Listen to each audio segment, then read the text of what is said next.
ఎన్టీఆర్ జిల్లా Mylavaram ఇబ్రహీంపట్నంలో RCM church వద్ద TDP YCP కార్యకర్తల మధ్య ఘర్షణ చోటు చేసుకుంది. ఎన్నికల్లో టీడీపీ విజయం సాధించిన నేపథ్యంలో కార్యకర్తలు ర్యాలీ నిర్వహించారు. ర్యాలీలో బైకులకు ఫ్యాన్ ను కట్టి ఈడ్చుకెళ్తున్న సమయంలో ఆర్సీఎం చర్చి వద్ద కొందరు యువకులు ఘర్షణకు దిగారు.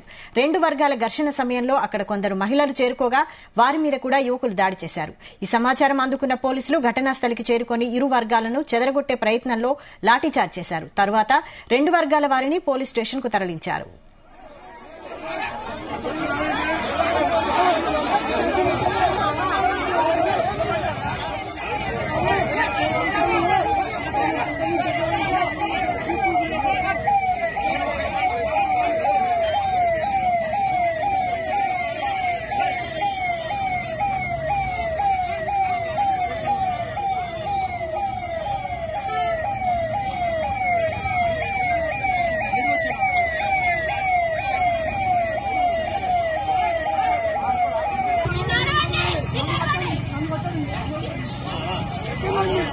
Come